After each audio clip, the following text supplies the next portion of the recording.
Hi, this is my English response to Team America, gun violence in America, to Michael Moore's documentary Bowling for Columbine. I'm just saying, I'm wearing a Reagan Bush t-shirt and a LA Rams jacket, so I love America. But let's talk a bit about the documentary.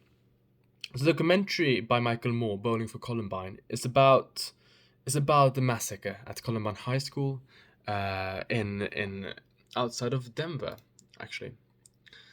And throughout this documentary, Michael Moore states a number of reasons of why there should be violence in America, why America is more violent than any other country, or why, well, it's maybe not more violent than any country, but why America is so violent.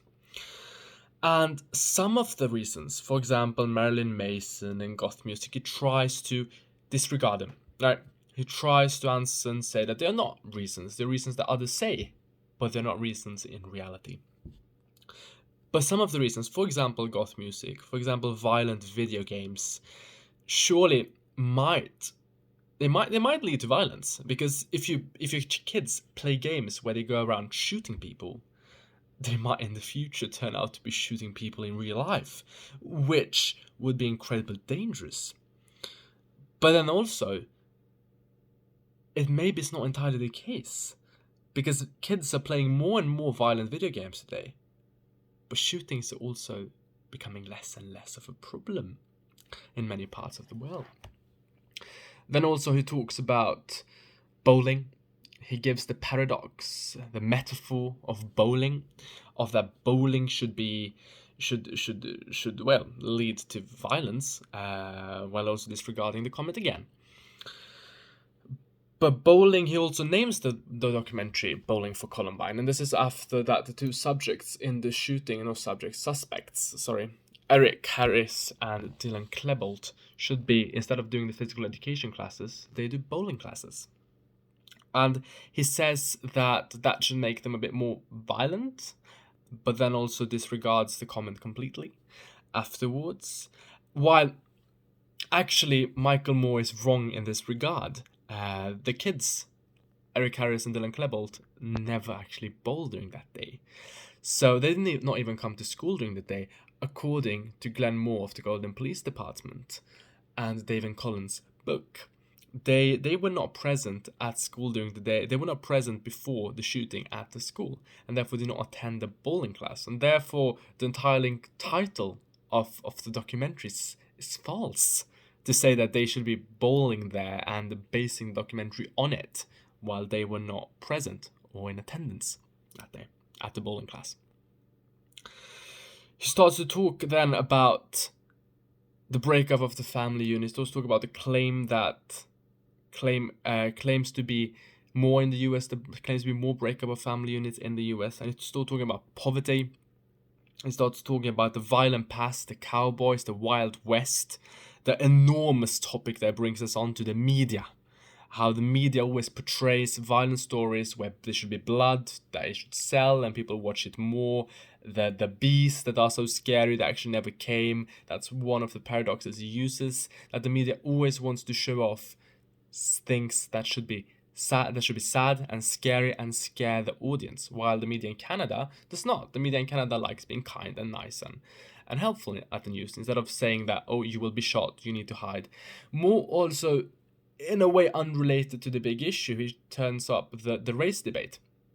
And the racism in the US, and that's a horrible problem. It's a big and horrible problem that needs to be addressed. But he brings it up anyway, and talks a lot about it actually, which maybe is not related to the core issue of the documentary. He claims that Americans are homicidal in nature. He claims that because gun possession is so widespread, because they have their history of being scared, of actually fleeing persecution in Europe, many of them, and having a bunch of wars, and of a bunch of presidents doing a lot of military action in various countries, and America being the one country in the world that has been policing the world for the past 80 years. He claims that this has made them more homicidal.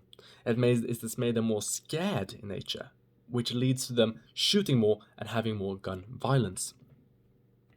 While this is a fair argument, the actual question of why Americans are more homicidal is not necessarily answered by Michael Moore throughout the documentary,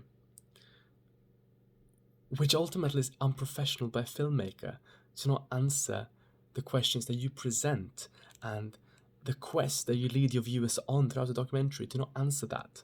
We can look at other works by Michael Moore, for example his documentary Roger and Me. They clearly lines up the villain, he clearly gives an answer to the questions that he presents, and he runs through the entire disposition and the procession of the documentary. While here he doesn't. It's not more clear for us as viewers at the end of the documentary than it is at the beginning of the documentary.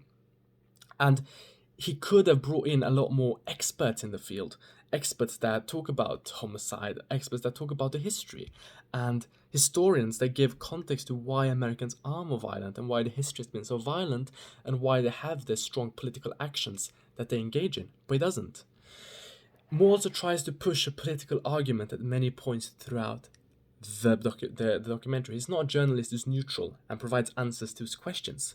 He's a journalist who wants to convey a point and convey a feeling to his viewers, which of course is a special style, but it's not a style of journalism. He, for example, interviews Mayor Mike Bradley, which just pushes a simple political argument. He starts talking negatively about right-wing government. He starts talking negatively about, starts trying to push a narrative of healthcare and social services and all that, which first of all is out of place for a documentary about gun violence, but then just seems like a campaign promise by this Mayor Mike Bradley. And having that in the documentary is unprofessional. And then he also, for example, goes to the bank, which the bank multiple times has said is staged. They say that they were told to give the gun to Michael Moore, and that they normally don't do it. Normally they mail the gun a time after. He also has the South Park animation that the Americans are they are by history incredibly violent and scared. This is made in the style of South Park, while it's not at all in accordance with the founders and the creators of South Park, and they were actually very negative towards it. Michael Moore makes it seem like they did it as part of South Park. And overall, Michael Moore's documentary has flaws, but it's a documentary on a very important topic. It's incredibly sad and incredibly important to know of this gun violence and to work to stopping it, because that people are dying is horrible. Human life is incredibly important and needs to be kept. Human life is important. And anything that leads to a loss of human life, especially in such a horrible way, an innocent human life, needs to be stopped. And this documentary is good at showing us this point of view and highlighting the issue that is. Albeit, in my opinion, the documentary has some flaws that could be worked on. Thank you very much.